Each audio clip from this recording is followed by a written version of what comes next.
So, in this format, there are definitely commanders out there that, well, just present themselves as, well, evil. You know what brutal things they are capable of, so you can be prepared to try and stop them. Others, though, might present themselves in a different way, but are sneakily evil. These commanders are actually evil, but you might be fooled to not think they are at first glance. Now, I will say that commanders can be built in a multitude of ways, of course, and yeah, there are plenty of friendly builds, let's say, around these commanders, but there are also some incredibly brutal ones that I want to make sure that you're aware of. So with all that said, let's jump into the commanders that are actually evil.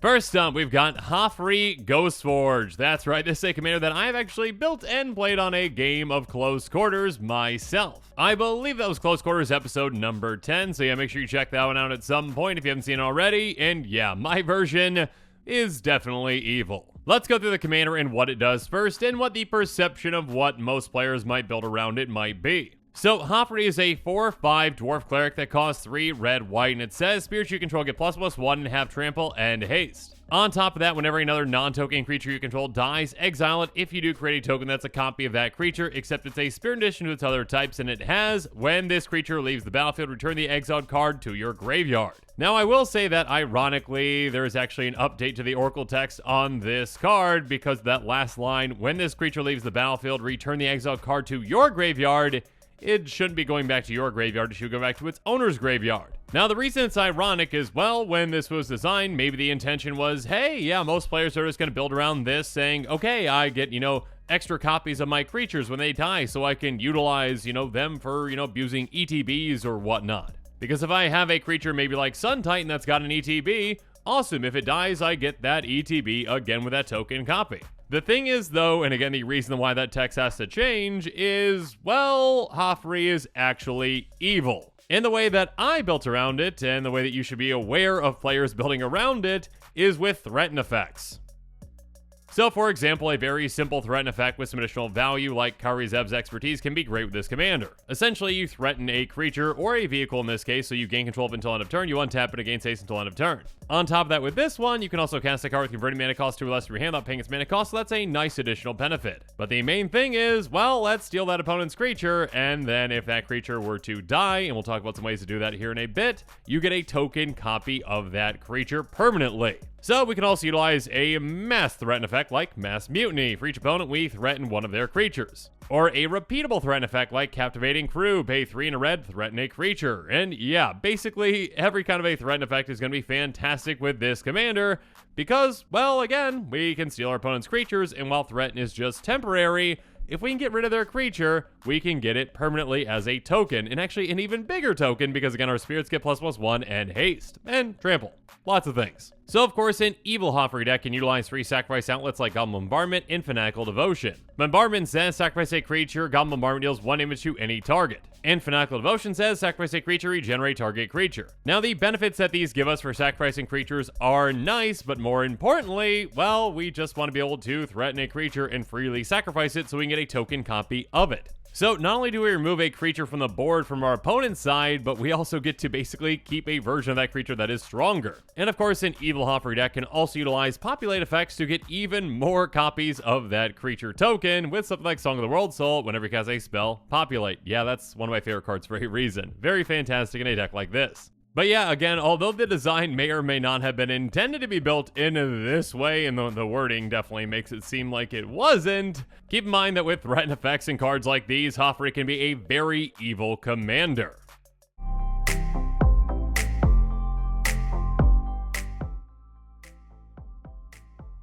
Moving on, another commander that might not seem like it's evil, but definitely is actually evil, is Brokkos, Apex of Power. Brokkos is a 6/6 trampling Nightmare Beast Elemental that costs 2 black, green, blue with a mutate cost of 2 Dimir, green, green. And on top of that, it says you may cast Brokkos, Apex of Power, from your graveyard using its mutate ability. So that's a very simple and straightforward commander that you can just keep getting back from your graveyard, but other than that, it's just, what, a 6/6 trampler, essentially? And while there might be mutate decks out there built around this commander, and I'm not saying you shouldn't be worried about those, I am saying that there are much more evil decks out there that are built around this commander that you need to be aware of. And while a 6/6 trampler itself might not be all that scary, when you can keep getting it back and mutating it onto creatures that have a certain ability that this gains, well, it can be very deadly and actually evil. And the keyword that makes this an evil commander is, of course, Infect. Infect creatures tend to be very, very, very tiny. Like, Glistener Elf, a 1/1 for 1 mana that has Infect. And again, Infect means this creature deals damage to creatures in the form of -1/-1 counters and to players in the form of poison counters, and it only takes 10 poison counters to take a player out. So while that would take quite some time for Glistener Elf to do, it just takes 2 swings with Brokkos to do, and of course there are ways to make that into just 1. But before we talk about that, let's talk about some other Infect creatures and ones that actually can help Brokkos get through with some evasion with Plague Stinger, a 1/1 flying Infect Insect Horror for 1 in a black. And of course, even if this commander is mutated on a creature and it's dealt with, well, you can just get it back and mutate onto another Infect creature, maybe like a Phyrexian Crusader, which is a 2/2 with first strike, protection from red and from white, and it has Infect, and again, with Brokkos, it's going to be a 6/6 first strike, protection from red and white,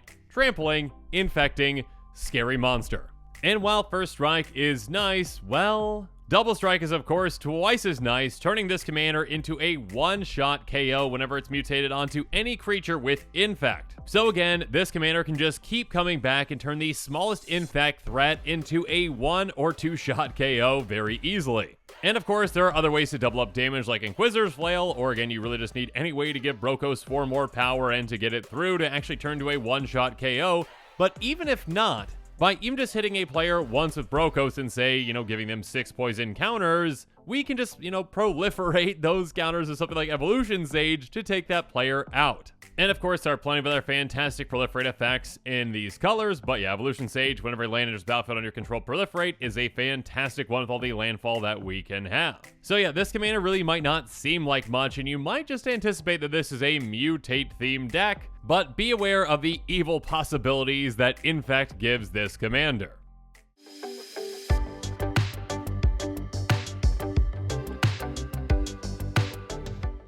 Next up, we've got Braids, Conjurer, Adept, and yes, there is another Braids, which is currently banned, though in my opinion it shouldn't be, and that is actually, the evil version of Braids, but this Braids is incredibly evil as well. It is an actually evil commander, and players might just see this as, oh, everyone gets things, but in all actuality, no, actually evil. Disclaimer, not that it can't be built in a group hug way, but I would say that for the vast majority of times, don't trust the Braids player. Braids is a 2/2 human wizard for 2 blue that says at the beginning of each player's upkeep, that player may put an artifact, creature, or land card from their hand onto the battlefield. So again, the way that this commander might read is, hey, everyone gets to put things into play for free, and actually, the Braids player goes last with this because it's an upkeep trigger, so every other player is going to benefit before the Braids player does. But don't let that fool you because, well, sometimes that doesn't matter, and sometimes that's not even the case. Because you see, the Braids player can actually take advantage of this trigger by utilizing phasing with cards like Vanishing and Valdalian Illusionist. Phasing has pay blue, enchanted creature phases out, and Valdalian Illusionist has pay blue, tap, target creature phases out. Basically, when a permanent is phased out, it's treated as though it doesn't exist, so it just kind of disappears. Now, it's not in exile, it's just not there. And then during that player's untapped step, that phased out permanent is going to phase back in, so it exists again. So with cards like these, the Braids player can just say, okay, you guys actually don't get Braids' trigger, because Braids just not going to be here for a bit, until my untapped step, which, yes, happens to be before my upkeep step, so I get the trigger and you don't. And of course, on top of that, there are ways to make that trigger even more impactful, like something like Paradox Haze, which basically gives you an extra upkeep step. So that Braids player can not only say, none of you get that trigger, but I also get it twice. Now the thing is, even if you get the same number of triggers as the Braids player, many times that doesn't even matter because their deck is probably chock full of scary things like Blightsteel Colossus, Ulamog, and Void Winnower, or, all the giant Eldrazi, all the giant things, everything that is scary is probably going to be thrown out on the board by that Braids player for free. So whether it's, an 11/11 Trampling Infect Indestructible Golem, or, an Eldrazi with Annihilator 4, or an Eldrazi that just doesn't let other players play things, or, block as well, the Braids player is probably going to have the best things coming into play from that trigger. And again, if the Braids player doesn't even want you to have the trigger, you're not probably going to have it either. So while first reading Braids, you might think, oh, this is a commander that benefits everyone. Don't let that fool you. Braids is most definitely actually evil, even though there's another evil version of Braids that is banned but shouldn't be banned. But that's a different discussion for a different day. Anyways.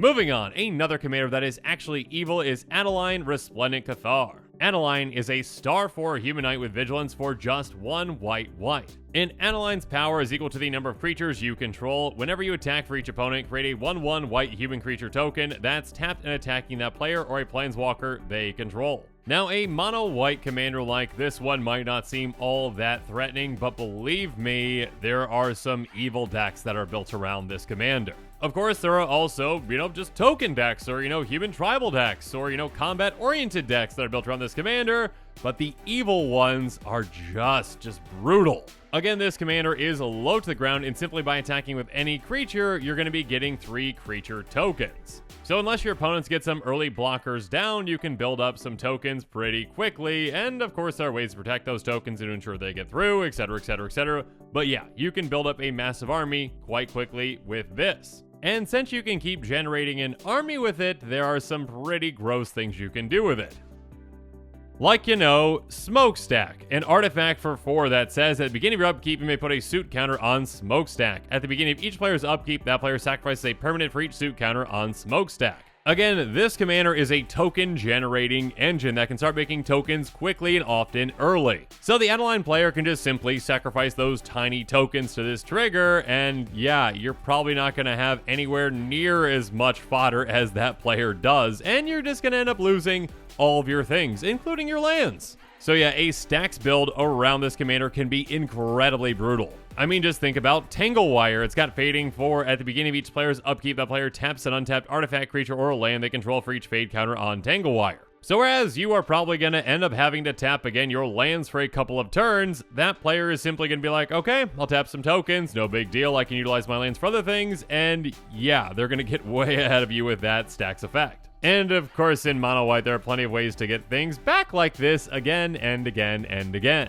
There are also plenty of fantastic Anthem effects, and yeah, Eldrazi Monument might be the best one for this commander. Creatures you control get ++1 and have flying and indestructible. At the beginning of your upkeep, sacrifice a creature if you can't sacrifice Eldrazi Monument. Obviously, that does not matter because you can just keep making more and more tokens with your commander, and now they have flying and indestructible, and yeah, now they are protected in combat and they can usually get through. And of course, the Adeline player has access to a ton of ways to slow opponents down to a crawl or just to completely destroy their strategy with cards like Deafening Silence, Rule of Law, and Rest in Peace. Deafening Silence can come down on turn 1, and it says each player can't cast more than 1 non-creature spell each turn. And then Rule of Law costs a little bit more at 3 mana, but this affects every single kind of spell. Each player can't cast more than 1 spell each turn. And then, of course, Rest in Peace says when it enters the battlefield, exile cards from all graveyards, and if a card or token put away a graveyard from anywhere, exile it instead. So yeah, again, an Adeline deck that is built in a stacks direction can be incredibly evil, slowing players down to a crawl, shutting them down, and basically just getting rid of everything.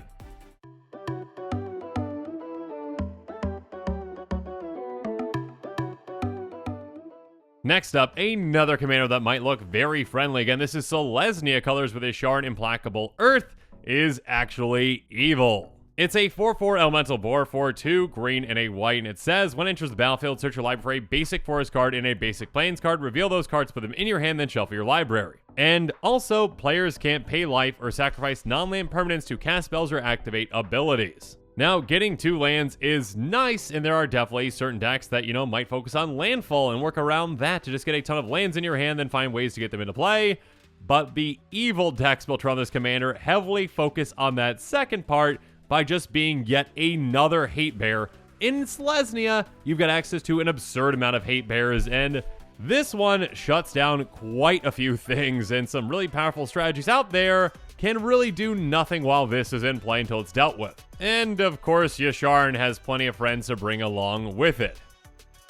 A hate bear style strategy built around this commander can be incredibly brutal and evil, and yeah, cards like Archon of Emeria, Kataki War's Wage, and Collector Oof can add to the amount of pain your opponents are going to be in when playing against this kind of a deck. Archon of Emeria is a 2/3 Archon with flying that says each player can't cast more than spell each turn. Non-basic lands your opponents control enter the battlefield tapped. So this hits players in multiple ways, slowing people down to a crawl, making it so that players can only cast one spell each turn, and on top of that, it slows your opponents even further by making their non-basic lands come into play tapped no matter what they are. And then Kataki War's Wage is a 2/1 spirit that says all artifacts have at the beginning of your upkeep sacrifice this artifact unless you pay 1. This is a massive taxing effect that can just demolish artifact decks on its own. And outside of artifact decks, obviously this really shuts down mana rocks. I mean, if the mana rock doesn't tap for more than 1, it's basically useless. And speaking of useless artifacts, Collector Oof says activated abilities of artifacts can't be activated. Which, yeah, if you're doing a Hate Bears deck, you probably just have a bunch of creatures, so it's not going to affect you at all. But your opponents, this can really shut them down. Moving on, obviously, a Hate Bear commander itself like Gaddock can be great in this deck. Non-creature spells with converted mana cost 4 or greater can't be cast. Non-creature spells with X their mana cost can't be cast. Yeah, that's brutal. And because that is so brutal, though, many players might target the player that actually has a Gaddock commander and assume it's a Hate Bear deck. But if they're seeing Yasharn, they might not understand just how evil that deck is until it's too late. Because, of course, a Hate Bear deck can also utilize a card like Shalai, Voice of Plenty, to protect, pretty much everything. You planeswalkers you control and other creatures you control have hexproof. And there are plenty of ways to also, tutor for these Hate Bears. Whichever one you need for whatever situation that you're in these colors, Eldamri's Call can help you out with that. So yeah, a Yasharn Hate Bears deck can be incredibly effective, incredibly brutal, and actually evil.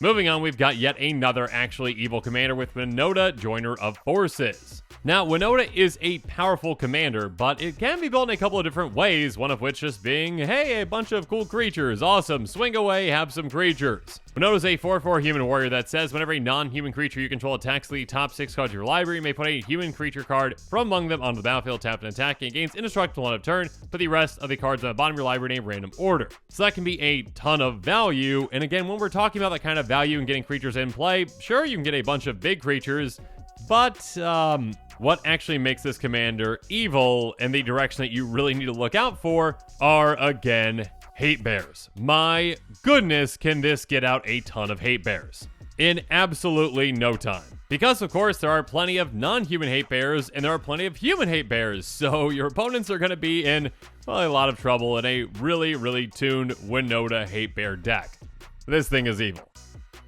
I mean, how about Ren Wingmare, a non-human? This is a Pegasus, a 2/1 with flying that says non-creature spells cost 1 more to cast. Obviously, with a Hate Bear strategy, not really running too many non-creature spells, so yeah, just hurt your opponents and not yourself. And then maybe when this non-human swings, you can get a human off the top of your library, which does the exact same thing. Thalia is a 2/1 human soldier with first strike that says non-creature spells cost 1 more to cast. And believe me, there are plenty of these effects, these taxing effects that can be brutal on your opponents, and it's going to slow them down to a crawl. Or how about yet another Thalia with Thalia Heretic Cathar, a 3/2 with first strike that says creatures with non-basic lands your opponents control enter the battlefield tapped. So throw a wrench in your opponent's plans and slow them down even further. Or I guess I should say, if you are building this deck, that is what you are doing. And of course, even more non-human creatures like Eidolon of Rhetoric and Spear Labyrinth, which are both spirits, can help you get even more humans like Drannith Magistrate. Eidolon of Rhetoric says each player can't cast more than 1 spell each turn, so whereas you can just cheat creatures in to play off the top of your library, yeah, you can still cast 1 spell on top of that.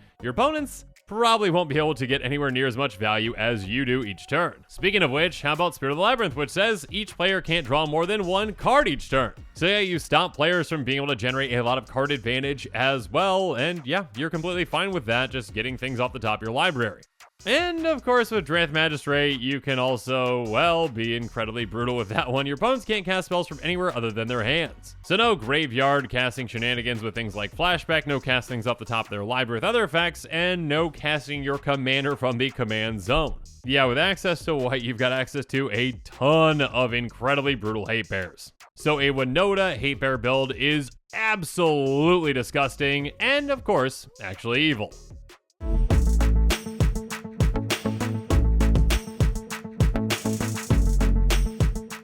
Next up, how about a new commander, though, that is actually evil with Miracle, or is it Miracle? My apologies, I'm probably mispronouncing that. Anyways, Lord of Bones. The Lord of Bones is a 7/5 god that costs 4 white, black, and green. And as long as your life total is less than or equal to half your starting life total, it has Indestructible. And whenever a non-token creature you control dies, you may exile it. If you do create a token that's a copy of that card, except it's an enchantment, it loses all other card types. Now, somewhat in a similar way to Hofri, when players might first read this card, they might say, okay, I mean, the picture looks kind of scary, but yeah, I mean, this kind of a commander really might want to abuse ETBs, so okay, I can deal with that. And yeah, of course, there are some very powerful things that you can do with ETBs, but when it comes down to it, this commander can be incredibly evil because the only thing worse than a hate bear as a creature is an enchantment version of that hate bear. Enchantments are a lot harder to get rid of than creatures. So yet again, we've got a commander that can be built with hate bears that can be incredibly brutal, turning your hate bears into enchantments. So essentially, that hate bear has to be dealt with twice, and again, as an enchantment, it's a lot harder to get rid of. Again, a Wrath of God isn't gonna do it.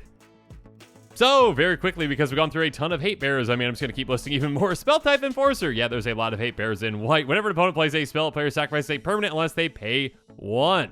Obviously, a very powerful effect and a brutal effect on a creature, but again, as an enchantment, this is just even more brutal. Or how about Camball? Whenever an opponent casts a non-creature spell, that player loses 2 life and you gain 2 life. Or how about Opposition Agent, which turns all of your opponent's tutors into your tutors. There's a reason why this is on a creature and not an enchantment, because again, creatures are decently easy to deal with, but enchantments, gross. And of course, in these colors, there are plenty of ways to actually, turn those creatures into enchantments whenever you need to. It's something like, Viscera Seer, which actually can turn itself into an enchantment and sacrifice a creature, scry 1. So yeah, just sacrifice this. Now you've got an enchantment that is a free sacrifice out that can scry again and again and again. And of course, I mean, yeah, on top of those hate bears, also look out for things like Cinderhade's Wretch and Devoted Druid, which can just go infinite with this commander. Cinderhade's Wretch can tap to make target player discard a card, and by putting a -1/-1 counter on it, you can untap it. So yeah, usually you can only do this once, but now you can just do this an infinite number of times because it's an enchantment and it doesn't care about how many -1/-1 counters are on it.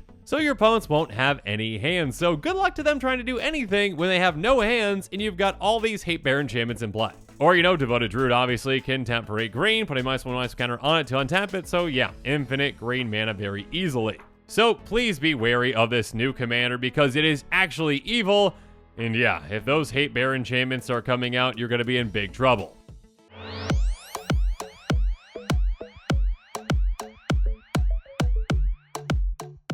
And finally, Svella Ice Shaper is actually an evil commander. Svella is a 2/4 troll warrior that costs 1 red, green, and it has pay 3, tap, create a colorless snow artifact token name Icy Manolith with tap, add 1 mana of any color. And pay 6 red, green, tap, look at the top 4 cards of your library. You may cast a spell from among them without paying its mana cost, but the rest of the bottom of your library in a random order. So this commander might seem pretty unassuming at first. You can either make a mana rock, or you can pay a good amount of mana to actually get one thing off the top 4 cards of your library. Now, by being able to cast something off the top of your library for free can be powerful. The real potential in this commander and where it can become incredibly brutal is by utilizing that first ability to make a ton of mana rocks. Because by doing so, you make it so that you're not really dependent on a different kind of a mana source, which would be lands. Because this commander can make it so that you don't need any lands, and therefore, well, let's just destroy them all. That's right, this commander can be a mass land destruction commander